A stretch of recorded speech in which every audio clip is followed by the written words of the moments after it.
With Hansen here, we do not have to worry about any of the additional mobs that populate the island. The only drawback to his inclusion is a reduction of any extra goodies we might collect from slaying them. Okay, so who will tank and try to withstand the tiger's first strike? Lazy Cat worriedly inquired. Tyrant stepped up and said, I will do it. I recently came into possession of a sacred blood shield. If it really is a super creature, I should be able to block its paws at least twice. Tyrant will go in and block its attack first. I have drawn a map of the surrounding area. Sky Jealousy, you will go here. Queen went into great detail, explaining the plan. She had developed all sorts of contingencies, too, for if anything were to go wrong during their assault. Hansen wasn't included in the battle plans. All he had to do was stand a fair distance away from the creature, holding the silver fox to ensure no other monsters came near. Hansen had no complaints. Queen and the others worked well together. He had only come here to watch, but he also thought if he were to join in, he might interfere with the synergy the others had with each other. However, Hansen was well acquainted with the powers super creatures possessed, and he didn't think Queen and her team had what it took to bring one down.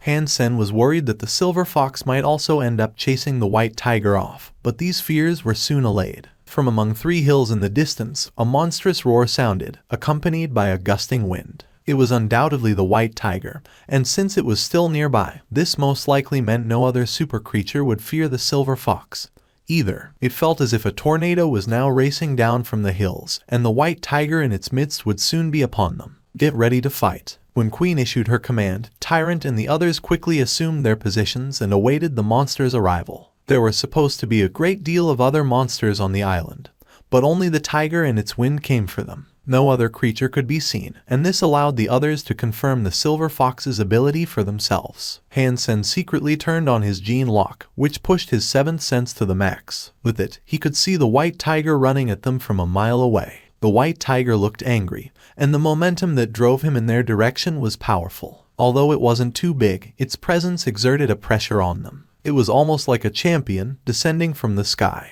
The faces of Queen and her team were bleak. Hansen saw this, then fell back a bit with the silver fox in his arms. He was afraid of super creatures and really wanted to avoid them. It felt as if it was only dumb luck that had allowed him to defeat one back in the first god's sanctuary. The super creatures that populated the second god's sanctuary had a crushing power unlike anything else. If the baby silver fox had the ability to kill a person who had unlocked their gene lock in one hit, whatever the white tiger could do would be much worse. The silver fox now saw the white tiger, and it too looked nervous. Its hair rose up on its ends, and it looked at the tiger with hostility. Hansen held the silver fox tight, not allowing it to do anything unusual. The white tiger continued to traverse the air, but it was now only a mere dozen meters away from them. It raised its paw and whipped it through the air. As if the atmosphere was breaking in two, violent gusts of wind splintered out to attack the team. Tyrant shouted and raised his shield, his body clad in golden armor. His shield presented a phalanx of steel, blocking the arrows of wind that came towards him. Dong. After the loud noise, Tyrant opened his eyes to see the shield in his arms shatter. A sacred blood shield, destroyed in an instant. Tyrant's hand had also been damaged. It was bleeding badly, and there was a tear in his thenar space. The faces of the team members changed. The power of the white tiger was even greater than they had expected, and it only took a brush of the air it controlled to annihilate Tyrant's defenses.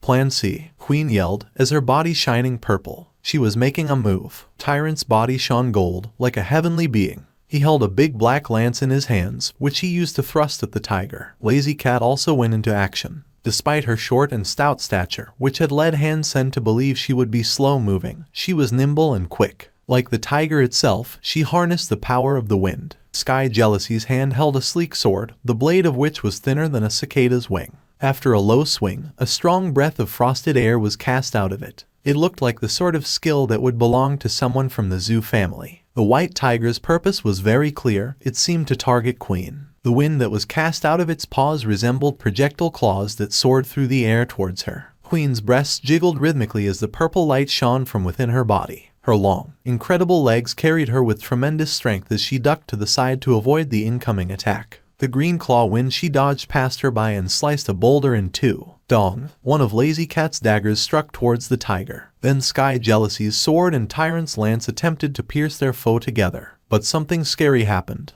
The tiger's fur ruffled with an additional stream of wind. Lazy Cat's dagger, Sky Jealousy's sword, and Tyrant's lance fell short of the beast, as if their weapons were shielded from the tiger's skin by a thick, ardent, invisible shell of wind. Roar. The white tiger's body shook as it looked to the sky and roared. The horrid wind picked up, and a cyclone burst forth from its deafening cry. The cyclone weaved itself around the weapons that had tried to draw blood from the white tiger, and it twisted them out of shape. Only Tyrant's lance, which was incredibly heavy and durable, remained unbent. A few deep scratch marks affected its surface. The three of them fell back, unable to hear a thing as a loud ringing pounded in their heads from the sonic blast. Their heads were in pain. Fall back now, Queen screamed and signaled. She summoned a dagger and threw it towards the tiger. The knife cracked the air as it traveled and looked as if it were about to impale itself in the tiger's eye. Roar. The white tiger cried out again. A frightening storm of wind coursed out of its mouth, becoming a solid slab of gale-force terror. It deflected the incoming knife. Boom. The knife was blasted away, shattering into little more than glitter before the tiger's face. Like the twinkling of stars and sparks in the sky, the wind scattered the remains of the knife. Han Sen was shocked. That knife was a one-time use sacred blood beast soul.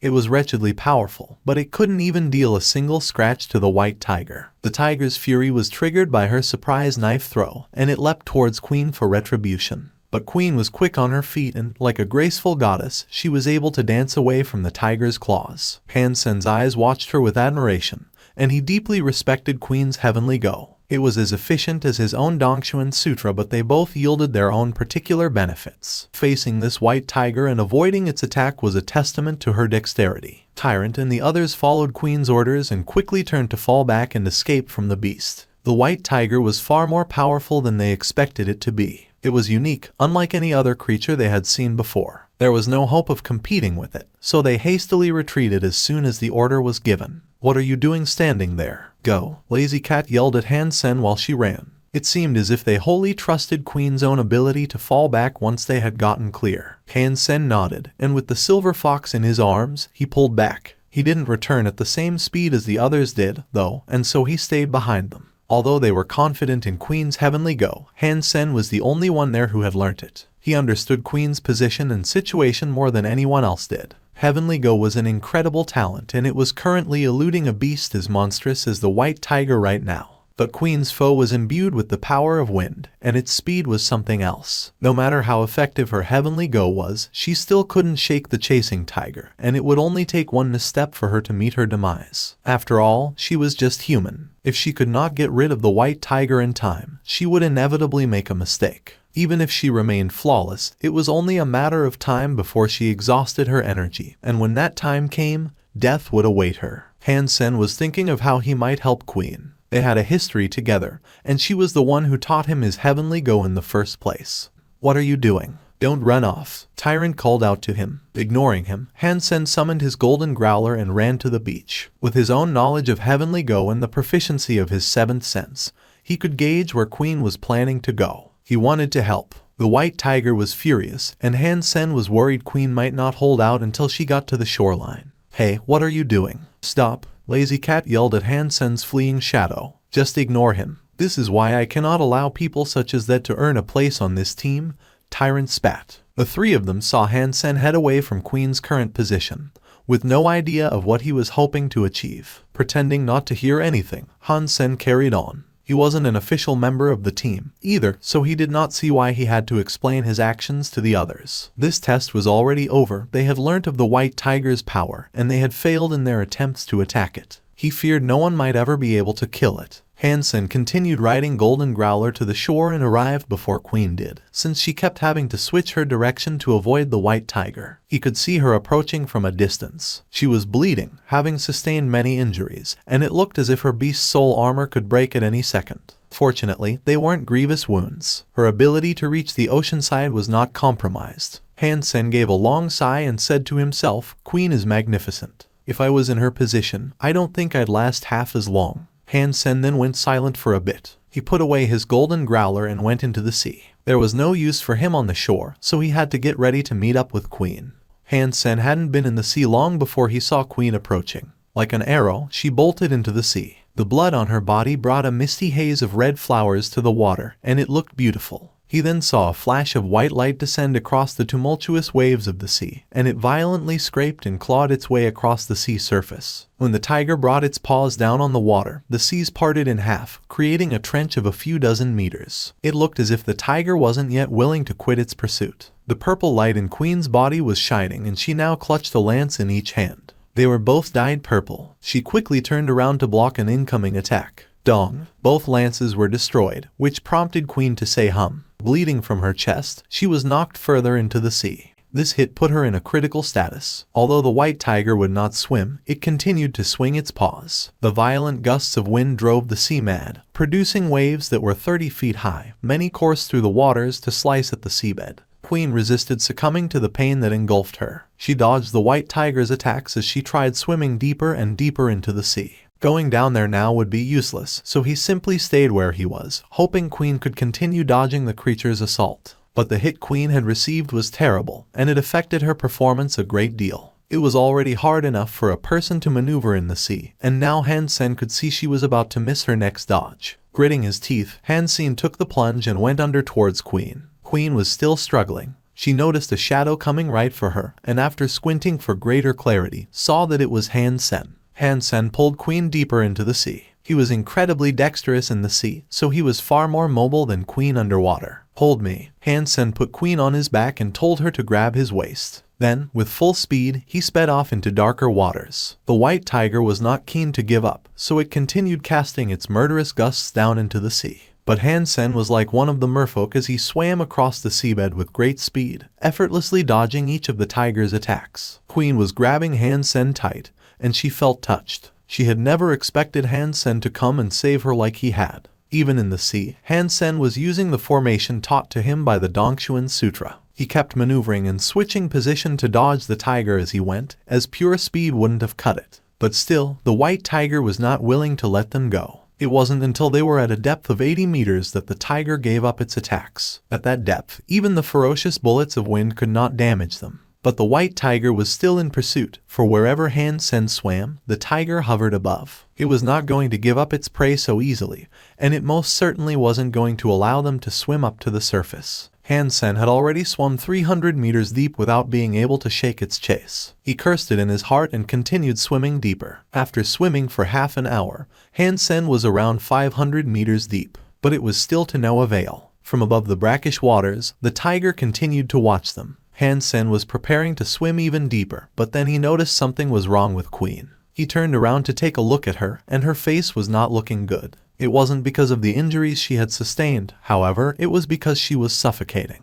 Hansen was shocked. After he learned Dongshuan Sutra, he was able to breathe underwater. Even the silver fox had this ability. Alas, Queen did not. If she hadn't been injured, she could have remained under the sea for several hours, but she had taken a blow to the chest. Her lungs were damaged, which made it difficult for her to remain underwater as she was. Queen gestured to Hansen, telling him that she wanted to return to the surface. She did not want to go up merely for air, but also to allow Hansen a chance of escaping their current predicament. Hansen pulled her close and shook his head. He looked into her eyes, touched her face, and sealed her lips with his own. There was a pleasant taste to her kiss. Her eyes opened wide at the sight of Hansen, whose face was directly in front of hers. But she quickly understood what he was trying to do. She didn't attempt to push him back, as she initially desired, and instead swallowed the pleasant taste he was providing her with. She was no longer suffocating and she felt rejuvenated. When her body was relieved, she pushed Hansen away and grabbed his waist once again.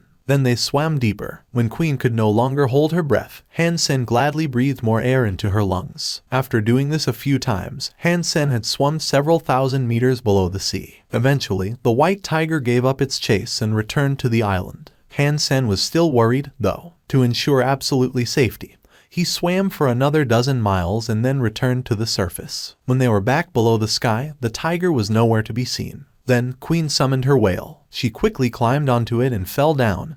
Her face looked poorly. The wound in her chest was deep and it hadn't had the chance to heal, due to being in the water for so long. She had also suffered much blood loss. Hansen quickly searched himself and Queen, but realized the package they had brought with them was gone. They had no curatives or medical items. "It's okay. I'll be able to hold on." Cough, cough. Queen managed to maintain her composure, and if weren't for the gaping wound, it would be difficult to tell she had been severely injured. but having damaged her lung. Even speaking caused her to spit out some blood. Just hold on. Han Sen used his hands to tear off some of her battlesuit, clearing the area around her wound. The beast's soul armor had already been destroyed by the white tiger, and the battlesuit beneath was damaged. Han Sen ripped it easily, exposing her chest. A pair of massive, snow-white breasts presented themselves to Han Sen, but they were damaged, a nasty gash cutting across them. Han Sen wasn't sure whether or not to be aroused by the sight. Queen's eyes revealed her awkwardness over the situation, but she did not move. All she did was blush. Under their current circumstances, Han Sen wasn't in the mood to admire her body, so he lifted the silver fox and placed it on her chest. He then told it, "Silver fox, please help." The silver fox looked at Han Sen and then turned to look at Queen. It then started licking her snow-white skin. After the silver fox had licked her for a brief while, her body began to tremble. The wound that had already started to show signs of infection sealed shut. With the bleeding stopped, the area looked better and better each second. Queen felt as angry as she did awkward, having no idea what Han Sen was doing.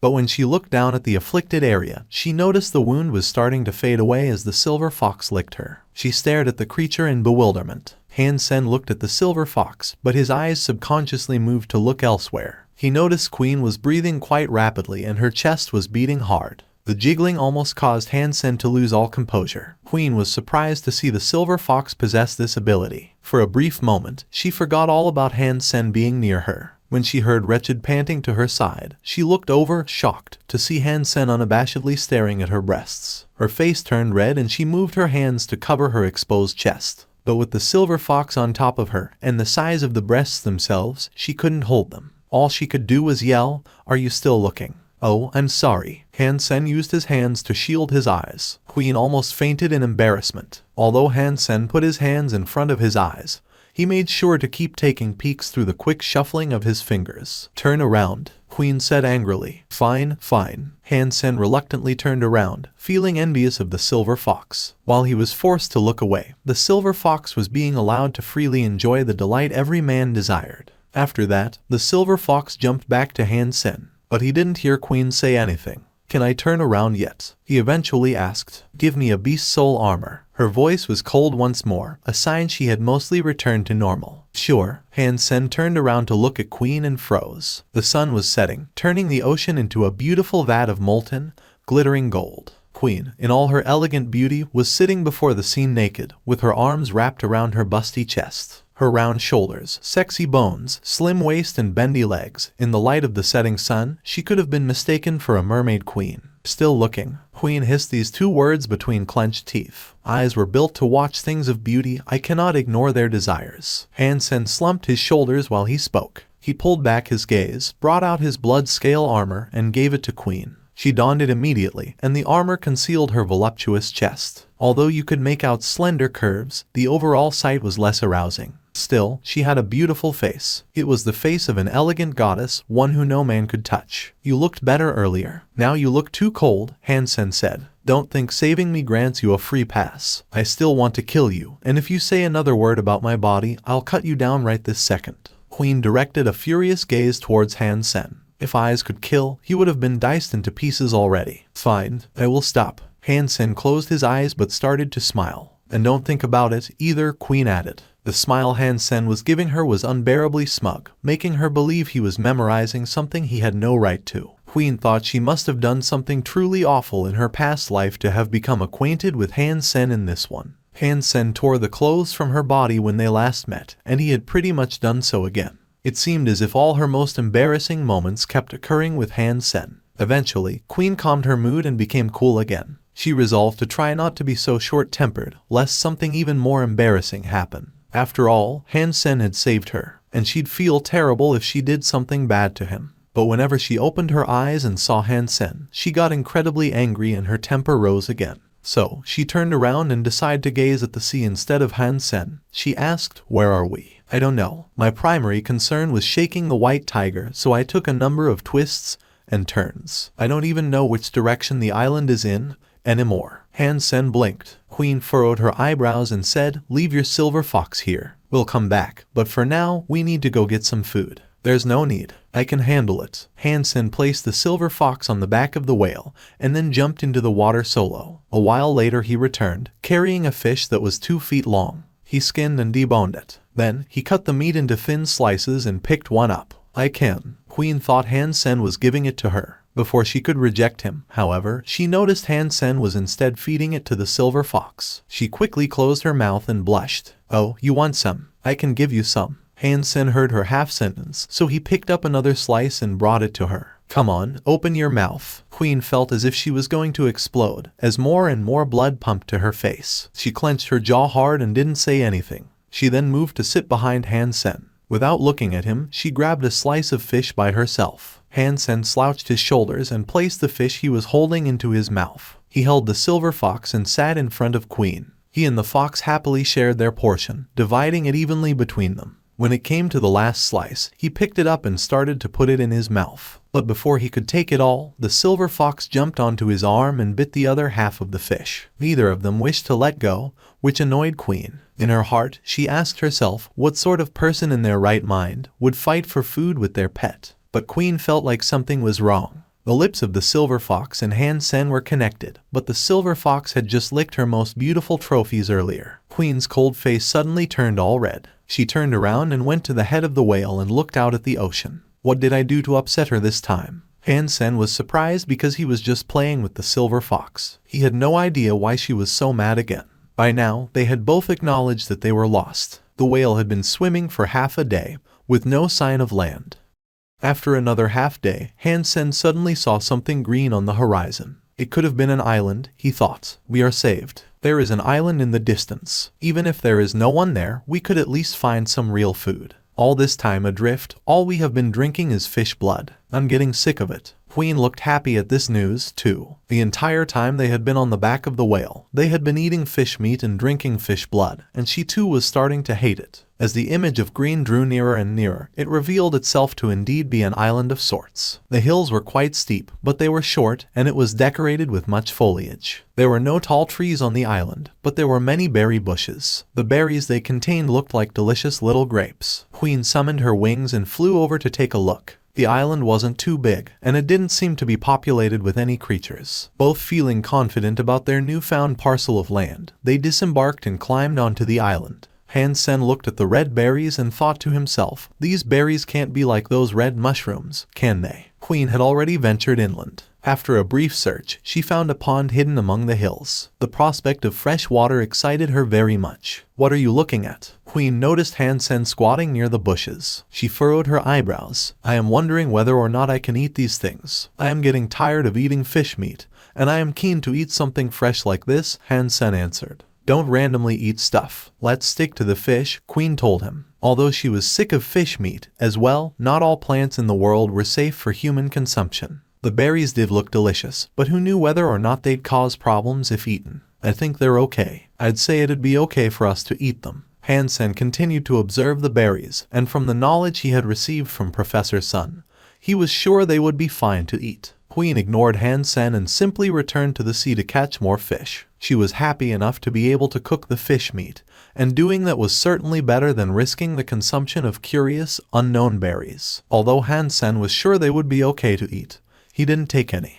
Han Sen had a question burning in his mind. Why did the berries, while edible, grow in such abundance on the island? And why were they wholly untouched? While they were out at sea, they saw many birds flying overhead. And yet, there was nothing in the remote vicinity of this island. This made Han Sen believe something was wrong. Han Sen fought back the desire to try out the berries and decided to take a stroll around the island, find out what he could, and see if he could witness anything strange about the place they had ended up on. The island wasn't too large, and a regular human could walk around it in half a day. With Han Sen atop Golden Growler, combined with his abilities, it didn't take him long to scope out the place. While the island wasn't too big, the hills inland were strange. The rocky hills were not too high, standing at about 20 meters tall, and from afar, one could mistake them for overgrown pineapples. The weirdest thing was how identical each hill was to the next. Han Sen climbed a hill and looked around. On the tallest hill, he caught sight of a lotus-looking plant. It looked like an ordinary lotus, with 7 leaves and a bud at the center. It was also pure white.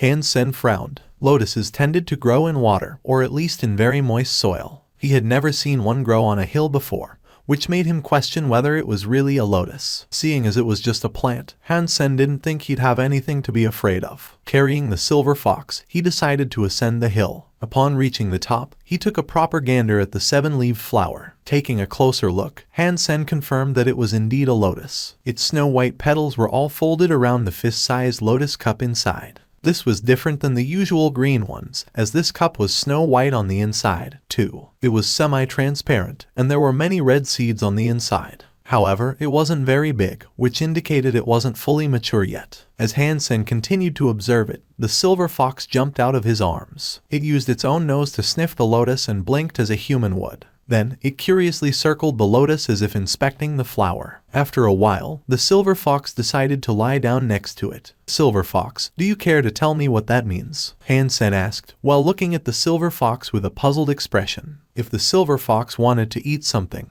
he'd usually gobble it down without a second thought. He had never waited for his food before. The silver fox's face suggested that it did want to eat the plant, but the fox continued to just lie down next to it. Han-sen wasn't sure what it was thinking. "Do you want to wait until it is ripe?" Han-sen thought of this possibility and asked the silver fox, but the silver fox could not reply. All it did was squint with its eyes and continue lying there. It was almost as if it were guarding the lotus plant, like a watchdog. Thank you for watching. Subscribe and enable notifications so you don't miss the next chapter.